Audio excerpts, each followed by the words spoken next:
After Donald Trump announced last night a slew of the most illegal and discouraging actions we've seen out of his presidency, it was, of course, bound to be a slew of lies and defense of the indefensible from Karoline Leavitt today during her press conference, which is exactly what we saw as she got more and more upset with the questions about Donald Trump's greater weaponization of the DOJ and illegal actions, especially as Leavitt was hit with a lawsuit just minutes before walking out before the press corps.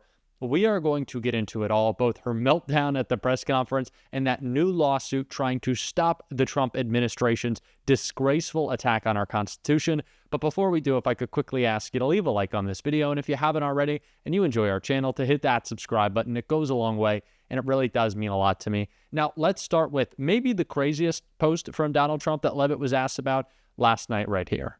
Post overnight saying that the pardons that were issued by President Biden preemptively to members of the January 6th committee, that they're now null and void.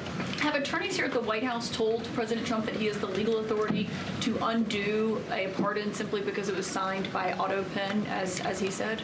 The president was begging the question that I think a lot of journalists in this room should be asking about whether or not the former president of the United States, who I think we can all finally agree was cognitively impaired. I know it took people some time to finally admit that, but we all know that to be true, as evidenced by his disastrous debate performance against President Trump during the campaign. I digress on that. But the president was raising the point that, did the president even know about these pardons? Was his legal signature used without his consent or knowledge? And that's not just the president or me raising those questions, Caitlin. According to the New York Post, there are Biden officials from the previous White House who raised those questions and wondered if the president was even consulted about his legally binding signature being signed onto documents. And so I think it's a question that everybody in this room should be looking into. How is this on the press? And what is the question that you're presenting here?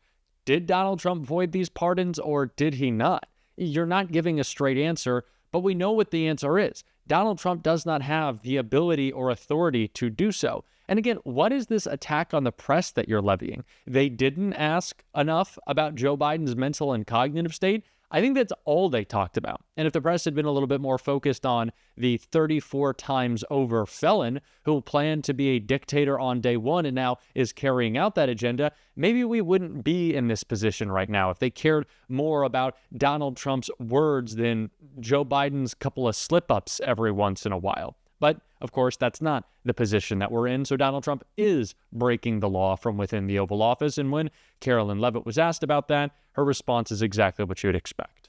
You keep talking about the judge's written order, which hit the docket Saturday night at about 7:26 p.m., but he issued a verbal order before that at about 6:45 and 6:48 p.m. based on the court hearing, a verbal order from the bench. Does the White House feel the need to comply with a verbal order from this judge? Again, as I said, all of the planes subject to the written order of this judge departed U.S. soil, U.S. territory before the judge's written order. But what about the verbal order, which of course carries the same legal weight as a written order, and said for the planes to turn around if they were in the air? There's actually questions about whether a verbal order carries the same weight as a legal order, as a written order, and our lawyers are determined to ask and answer those questions in court. Sean. Hey, so on Friday... It is important that we recognize that Donald Trump picked this issue very specifically to decide that he would completely disregard the judiciary. Donald Trump knows that, unfortunately, his deportation plan is still relatively popular.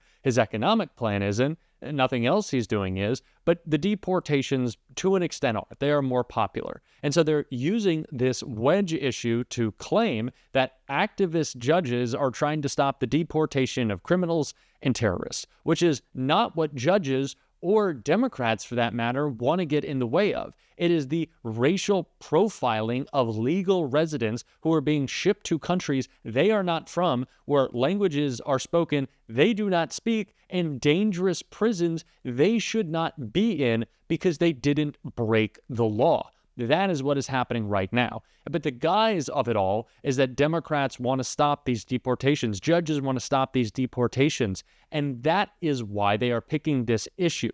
because they can frame it as a battle to protect Americans against judges and Democrats when that's not actually the case. And we can really see that in this question being asked of Leavitt right here. What criteria, though, other than, say, tattoos or maybe being in the wrong place at the wrong time, are they using to determine that someone is actually a member of one of these organizations? Intelligence and The Trump administration is operating on intelligence. You don't have any. These are not intelligent people running our government. Donald Trump is the dumbest president we've had in history, and he's surrounded himself with Fox News MAGA DEI hires who don't understand how to do their jobs. Don't operate on intelligence, please. We're begging you. That is a bad decision, but it's what they're doing, and it's why it's so dangerous, and it's why we've already seen organizations like the ACLU step in and file lawsuits against Donald Trump that I want to take a look at right here. ACLU asked judge to force Trump administration to state under oath if it violated court order by deporting immigrants. Plaintiffs in a lawsuit filed to halt deportations under a rarely used 18th century wartime law invoked by Donald Trump asked a federal judge Monday to force officials to explain under oath whether they violated his court order by removing more than 200 people from the country after it was issued and celebrating it on social media. The motion marks another escalation in the battle over Trump's aggressive opening moves in his second term, several of which have been temporarily halted by judges. Trump's allies have raged over the holds and suggested he does not have to obey them. And some plaintiffs have said it appears the administration is flouting court orders. Like I said, this is a very intentional effort to choose wedge issues to kind of soft launch their abandonment of any judicial protections or listening to the judiciary, listening to court orders. They just want to defy them. And they think if they can pick an issue in which people will, on the basis of what is happening, side with them, then they think that they can just go forward in abandoning the three branches of government entirely. That they can just operate out of the White House as they please, being the dictator that Donald Trump wants to be. But they're choosing these issues very specifically. And it's the reason why we see this messaging right here. Homan, he was on Fox News. we love Tom Homan. And he was talking about the deportations, and he said the following. He said, "We're not stopping.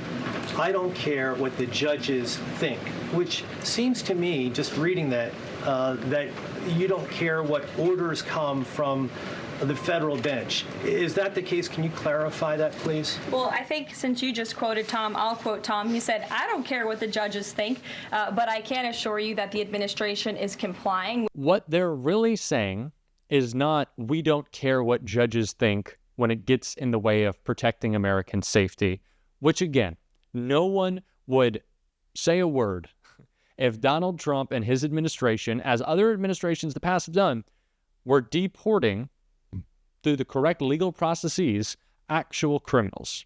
No one would stop that. That's what President Biden did. That's what President Obama did. We saw President Clinton do it. No one would get in the way of that.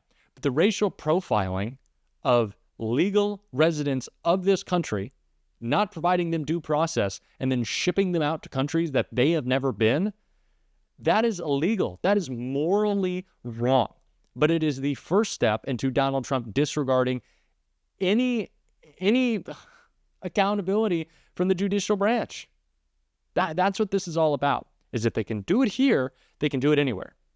That's what Republicans ceding Donald Trump the ability to tariff as he pleases. Congress no longer has to intervene. They don't have to vote on Donald Trump's tariffs, which really gives them a nice little out.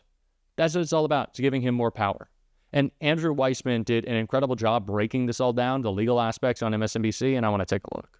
They cite Donald Trump's Article 2 authority as a justification to remove members of this Venezuelan gang, explaining to us that, it's inherent in Article 2 authority to protect the nation. The president may determine that this Venezuelan gang represents a significant risk to the United States and that its members should be summarily removed from this country. Help us understand what that means. Sure.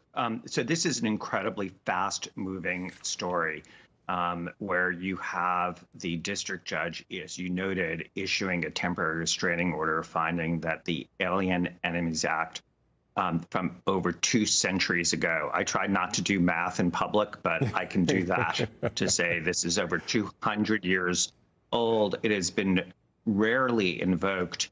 And there, as you noted, there are all sorts of problems with invoking the statute. We're not at war with Venezuela. We're not at war with the gang that is the subject of the executive order.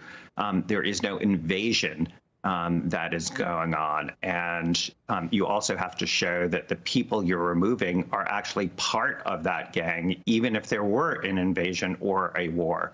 And this statute may, in fact, be very unconstitutional because it doesn't give due process to those people to challenge that they're not even within the group that the executive order is targeting. And just imagine that. So this is just unilateral executive action with the court not being allowed to hear from somebody about, you know what, I'm not even in that group. So before you actually physically arrest me and remove me from the country, I should have an opportunity to say, this doesn't even apply to me.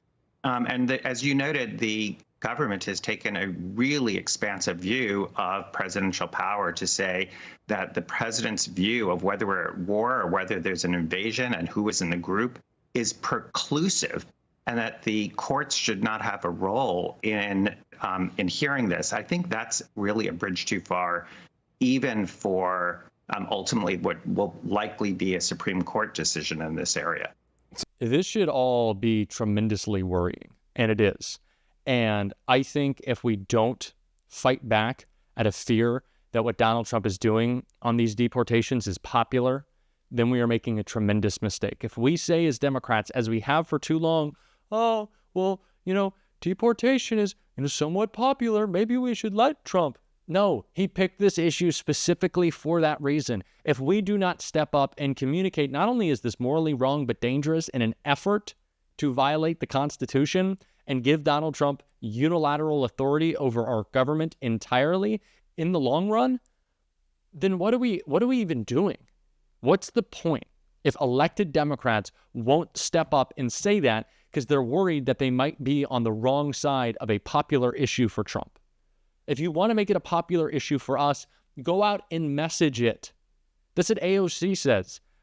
These issues, they're not unpopular for Democrats. Democrats just don't work to make them popular with our messaging. Sorry for my angry rant. Go out and talk about things. We're certainly going to be on this show every single day. If you want to support that, as always, you can hit that subscribe button, leave a like on this video, and if you stuck around to the end, you can drop a blue heart in the comments. Until next time, I'll see you soon.